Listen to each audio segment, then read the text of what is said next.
Nabagram block Trinamool Congress কমিটির উদ্যোগে block Subhash ভবনে অনুষ্ঠিত অমর 21 জুলাই শহীদ স্মরণে ধর্মতলা চলোর প্রস্তুতি সভা।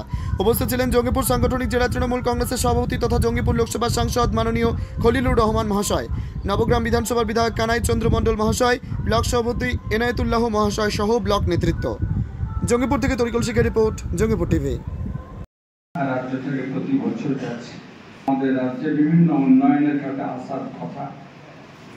সেই ক্ষেত্রে যদি দেখা যায় তাহলে আমরা দেখতে পাচ্ছি যে কেন্দ্রীয় সরকারের কাছে রাজ্য সরকারের 1,78,000 যেটা টাকাটা পেলে আমাদের বাংলার উন্নয়নটা আরো বেশি করতে পারা যায়, কিন্তু আমরা কেন্দ্রীয় সরকারের কাছে বঞ্চনার শিকার হচ্ছি।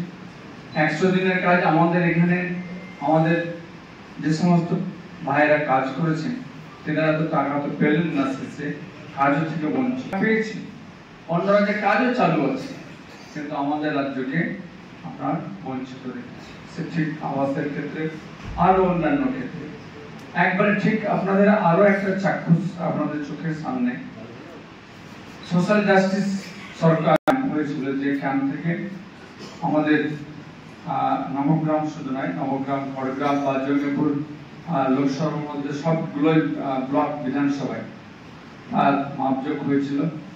আরো পার্শ্ববর্তী কয়েকটা ব্লককে ধরা হয়েছিল, তাতে 16,000 প্লাস একটা সংখ্যা এসেছিল আর কি।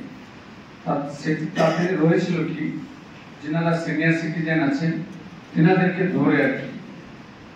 তো ওইসব ম্যাটেরিয়াল মাপযোগ করার পরে এসে গেছে, কিন্তু সোশ্যাল জাস্টিস দপ্তরের মন্ত্রী তিনার কাছে বারবার আমরা গিয়েছি, আমরা দাবি রেখেছি যে আপনারা চলুন গিয়ে এই ম্যাটেরিয়ালটা যে সমস্ত বেনিফিশিয়ারি রয়েছে তাদের হাতে তুলে দিন, কিন্তু তিনারা চাননি যে বাংলার সেই সমস্ত যে প্রয়োজন যাদের রয়েছে হ্যান্ডিক্যাপ ভাইরা তাদেরকে তুলে দিতে এখনো চাননি। আজকে কৃষি মান্ডি গোডাউনে সেই ম্যাটেরিয়ালগুলো পড়ে আছে। আমরা বারবার ভাবে মৌখিক হোক লিখিত হোক আমরা মন্ত্রীর কাছে গিয়ে দাবি রাখছি, আপনি অর্ডার করুন, নিজে চলুন, নাহলে অর্ডার করুন যে আপনার যারা রেসপেক্টিভ অফিসার আছে, প্রতিমন্ত্রী আছে বা আপনার দপ্তরের সেক্রেটারি আছে তাদেরকে বলুন, কিন্তু কোনো কর্ণপাত করছে। মোটের কথা